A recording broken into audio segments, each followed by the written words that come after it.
1 सितंबर 2025 तेंजिंग का वो आलीशान होटल जहां एससीओ समिट के लिए दुनिया भर के नेता जमा थे। बाहर का माहौल बिल्कुल शांत था, पर अंदर एक ऐसी आग सुलग रही थी जिसकी आंच सीधे हिंदुस्तान के दिल तक पहुंचने वाली थी। प्रधानमंत्री नरेंद्र मोदी अपने कमरे से निकलते हैं। उनकी सिक्योरिटी पूरी तरह से अलर्ट है। प्रोटोकॉल के हिसाब से उनकी बुलेट प्रूफ गाड़ी बिल्कुल तैयार खड़ी थी। पर तभी एक ऐसी घटना होती है जिसने दुनिया भर के इंटेलिजेंस एक्सपर्ट्स के होश उड़ा दिए। मोदी जी अपनी उस तयशुदा गाड़ी की तरफ बढ़ते जरूर हैं, लेकिन अचानक उनका रास्ता बदल दिया जाता है। उनके इर्द गिर्द रूसी खुफिया एजेंसी के ऑफिसर्स एक मजबूत घेरा बना लेते हैं और अगले ही पल प्रधानमंत्री मोदी अपनी गाड़ी को छोड़कर रूस के राष्ट्रपति व्लादिमीर पुतिन की अल्ट्रा हाई सिक्योरिटी लिमोजीन में बैठ जाते हैं।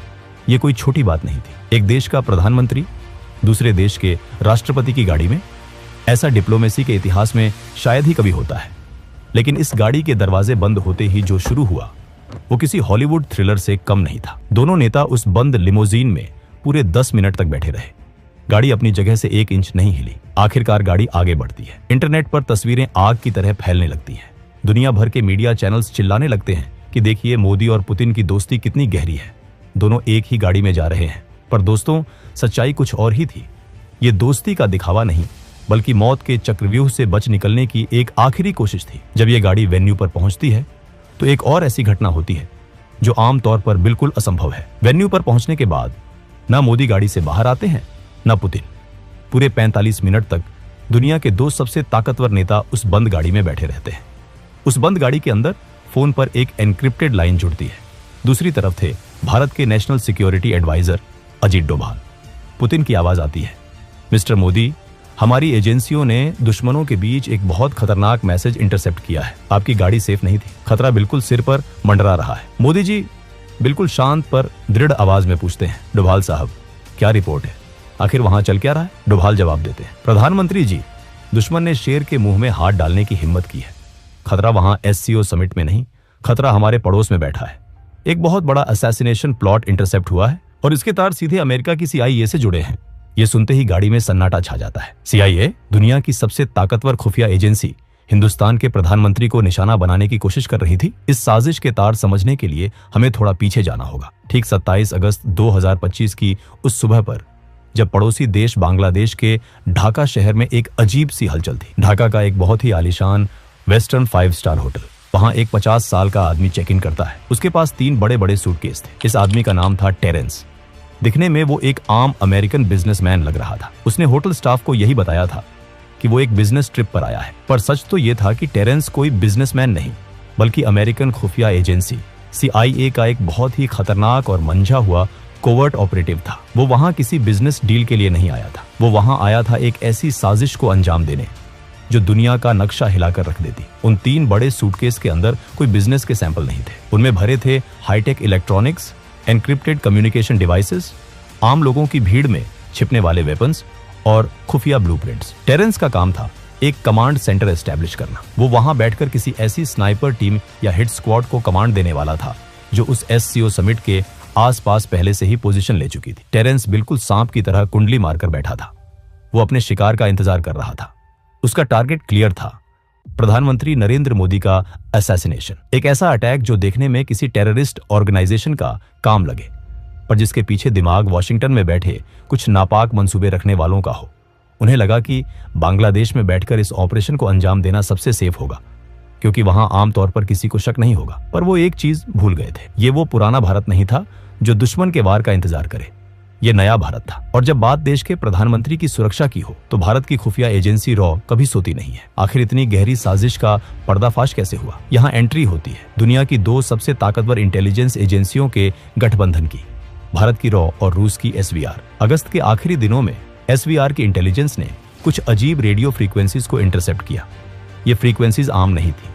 ये high level CIA encryption protocols थे जो अचानक से ढाका और उस SCO समिट के लोकेशन के बीच एक्टिव हो गए थे। रूस ने तुरंत ये जानकारी भारत के NSA अजीत डोभाल के साथ शेयर की। नई दिल्ली में आधी रात को एक इमरजेंसी मीटिंग बुलाई गई। रॉ चीफ, IB डायरेक्टर और डोभाल एक टेबल पर थे। रॉ के टॉप ऑफिसर ने डोभाल से कहा, सर, हमें कंफर्म हो गया है कि एक हाई वैल्यू टारगेट को एलिमिनेट करने की प्लानिंग हो रही है और लगता है कि टारगेट प्रधानमंत्री है। डोभाल ने कहा, अगर उन्होंने हमारे प्रधानमंत्री की तरफ आंख भी उठाई तो हम उनका वो हाल करेंगे कि आने वाली सदियों तक उनकी रूह कांपेगी। डोभाल ने तुरंत रशियन काउंटरपार्ट से संपर्क किया। यही वजह थी कि 1 सितंबर की रात को मोदी जी को उनकी तय गाड़ी में बैठने से रोक दिया गया। रॉ और एसवीआर ने मिलकर उस साजिश के चक्रव्यूह को तोड़ने का मास्टर प्लान बनाया। उन्हें पता था कि स्नाइपर या हिट स्क्वाड सिर्फ तभी अटैक करेगा जब उसे ढाका से टेरेंस की कमांड मिलेगी। अगर टेरेंस का कनेक्शन काट दिया जाए तो पूरा ऑपरेशन ताश के पत्तों की तरह बिखर जाएगा। और फिर शुरू हुआ ऑपरेशन साइलेंट टेकडाउन। 1 सितंबर 2025 ढाका का वो 5 स्टार होटल। टेरेंस अपने कमरे में बैठा आखिरी तैयारियां कर रहा था। वो अपनी व्हिस्की का गिलास हाथ में लिए अपनी जीत का जश्न मनाने ही वाला था कि अचानक खेल पलट गया। टेरेंस की मौत का तरीका इतना खामोश और सटीक था कि किसी को कानों कान खबर तक नहीं हुई। टेरेंस की उसी व्हिस्की की ड्रिंक में एक ऐसा केमिकल मिला दिया गया था जो पलक झपकते ही इंसान के नर्वस सिस्टम को बंद कर देता है। ये कोई आम जहर नहीं था, ये एक हाई ग्रेड असैसिनेशन वेपन था जिसका इस्तेमाल सिर्फ दुनिया की टॉप एजेंसियां करती हैं।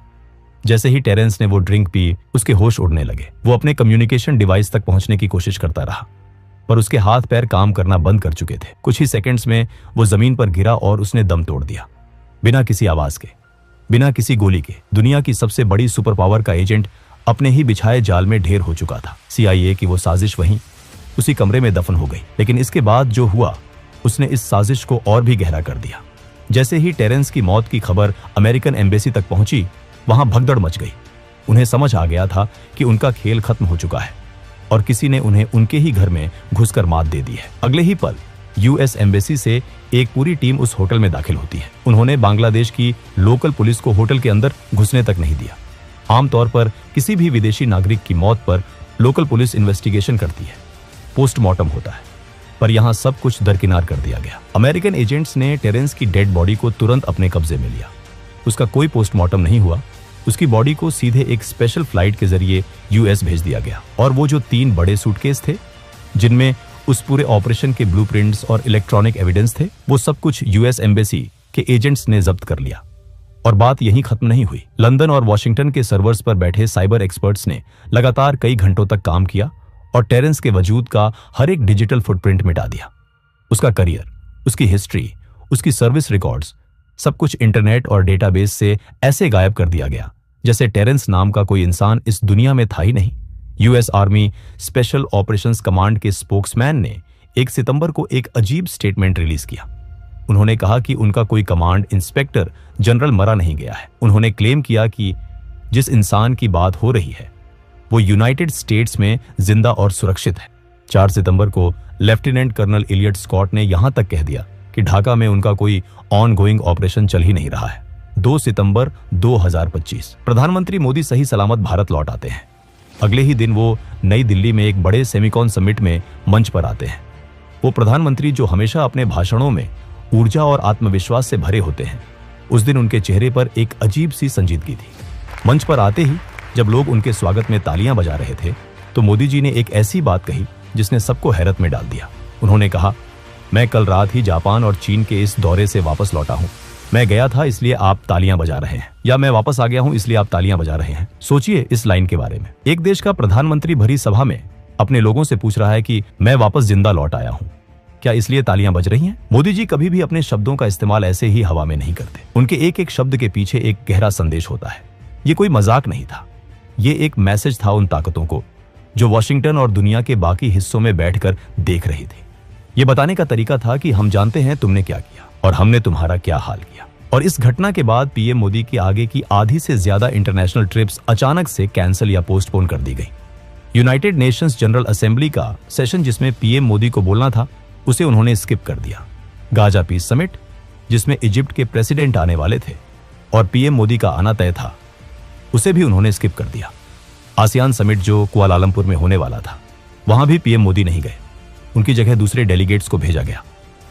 1 महीने के अंदर इतने सारे बड़े इंटरनेशनल प्लेटफॉर्म्स से प्रधानमंत्री का पीछे हटना, क्या ये सिर्फ एक कोइंसिडेंस है या फिर सिक्योरिटी थ्रेट इतना बड़ा है कि एजेंसियां कोई भी रिस्क लेने को तैयार नहीं है? इस पूरे एपिसोड के पीछे आखिर मंशा क्या थी? अमेरिका जैसा देश जो भारत को अपना स्ट्रेटेजिक पार्टनर बोलता है, वो ऐसी नापाक साजिश क्यों रचेगा? इसे समझने के लिए आपको पड़ोस में देखना होगा। पिछले कुछ समय में हमारे पड़ोसी देशों में क्या हो रहा है। बांग्लादेश में पूरी तरह से तख्ता पलट हो गया। हिंसा और आगजनी हुई। नेपाल में लगातार ऐसी स्थिति पैदा की जा रही है जिससे वहां अशांति आए। श्रीलंका का तो इकोनॉमिक और पॉलिटिकल हाल दुनिया ने देखा ही है। यह सब अचानक नहीं हो रहा। भारत के आसपास के देशों को डिस्टेबलाइज करके एक इनविजिबल फोर्स भारत के इर्द गिर्द एक रिंग ऑफ फायर बना रही है।